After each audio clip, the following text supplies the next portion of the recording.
Does that mean something? Can you tell me the story like with your name, just like on the topic of names?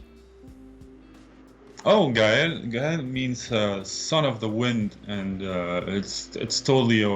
My parents were at, at the time Ireland and Irish and Gaelic names were just Mm, trendy, and so they picked up on the trend. There is nothing really special, but I don't identify with my mm, name. All the more as I changed name when I became a monk, they gave me another mm. name. So What's your monk name? you know, Zhongchuk, Oh, which means it means enlightenment. cool. Zhong means completely, the mind completely purified or cleansed up from its emotional Hmm. defilements, and Chuk means all the qualities inherent to the mind are completely developed. Of course, it's a direction. It doesn't reflect what I truly am right Yeah. now. I'm not Chongchuk, but I aspire to. And So this they is just give you the name, or do you have to like choose it somehow, like a baptism no, kind of no. thing?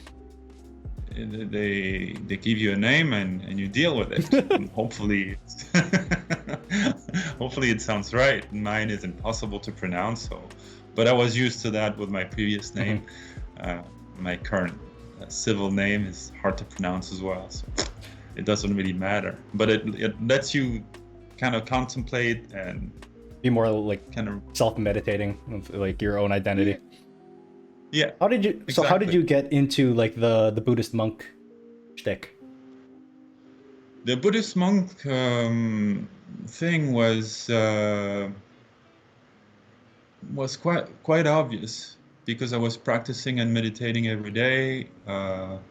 I switched from just doing LSD several times a week to being really fed up with seeing my friends going crazy, and Hmm. the whole scene when those type of, I mean, these early years are generally quite crazy as well.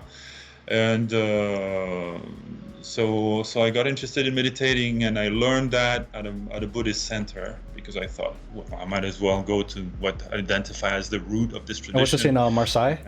Said you're from Marseille, right?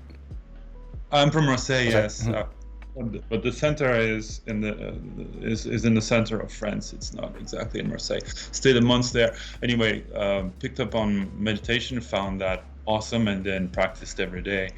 And the more I would practice, the more I would think this is the only thing I want to do. Hmm. At least for now, this is the only thing I want to focus on. It's exactly what I've been starving this thing Hmm. for Did years. you have to like live in the center? Was it like a monastery? It was a center. It still is a center, so it welcomes anyone, Hmm. or across the spectrum of genders and races, Hmm. and it's completely open. There was a mini monastery that we established because we needed some place to breathe. You have to remember we were all with chastity Hmm. vows, all the monks and nuns. So being constantly mingled with attractive young people Did you have is to like I shave your was the head, wear robes? yeah, yeah. I did all that. But if it's true that in in Asia, when you do that, it sends a clear message about what you want to do.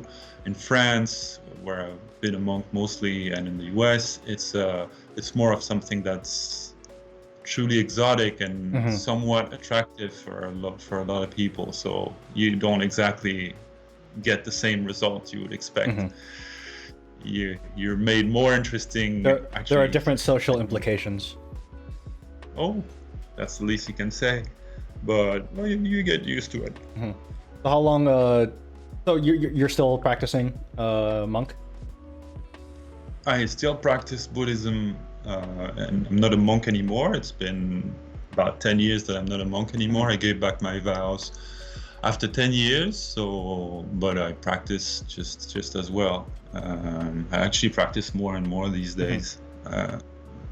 Yeah, this is something that it's the fact of being a monk or not a monk, the fact of practicing or not practicing. I can't say they are totally not correlated, but you can be not monk and Hmm. practice more than a lot of monks I know. I'm telling Yeah, you. it's the way priests are too.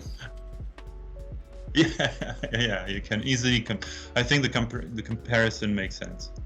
Yeah, you can you don't really know. It's a means. Okay, becoming a monk is a means. You really set your life up for to make more room for meditation and for others. And that's what I did. And from that perspective, it was exactly what I wanted.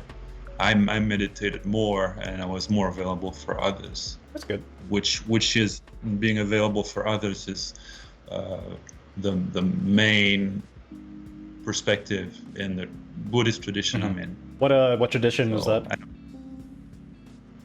Kajupa, which is one of the 4 lineages of Tibetan Buddhism. It's and they're all what's called Mahayana, which means Maha is, so you know that, the great path or the large path, because it involves having, you want to walk that path, but not only for yourself. You want to walk that path, and you want to liberate every being around you as well from suffering. Which doesn't imply that you're gonna evangelize the hell out of the whole world. Yeah. It's a completely different scenario.